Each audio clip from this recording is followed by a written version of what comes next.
Hi guys, welcome back to my channel. Welcome back to another video.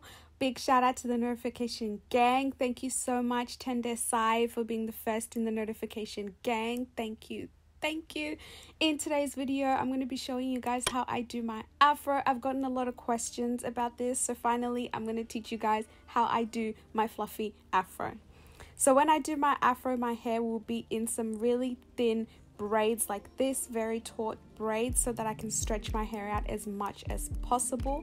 Then when I take the braids out, I go in with a light oil such as jojoba oil, just making sure that I cover my entire head, just coating my head so that my hair will be shiny when I take the braids out.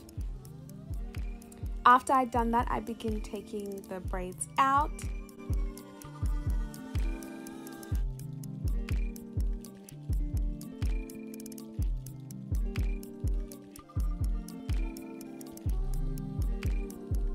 Please ignore this front section of the braids. I had taken that section out for a different video, so just ignore it.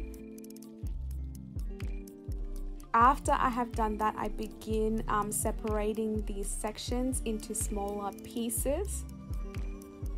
And then I go in with a spray bottle to spray my ends. Since I will be using a comb, I want to make sure that my hair and my ends are at least damp.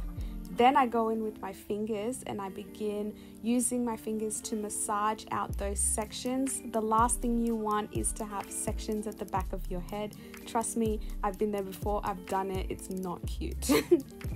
After I've done that, I go in with my pick and then I begin picking out my hair. It's really important that when you do this style that your hair is detangled and your hair is well moisturized. That's what gives you the overall clean look without it looking scraggly and messy.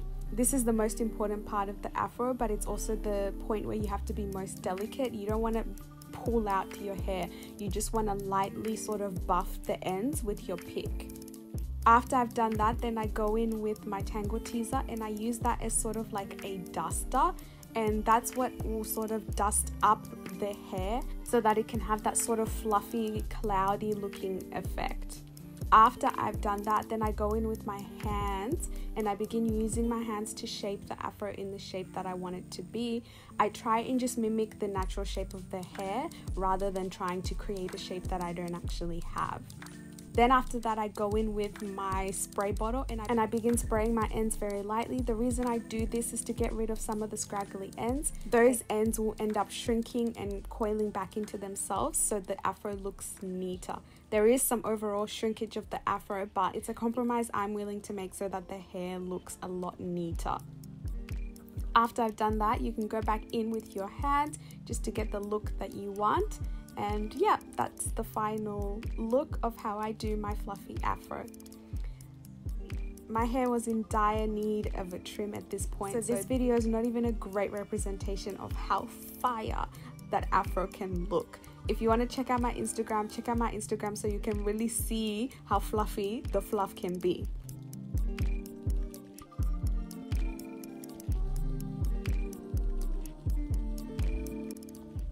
So yeah guys, that's the end of the video. Comment down below if you try it. If you do try it, send me some photos, let me see, tag me. Yeah, I'll see you guys next week. I love you guys so much. Mwah.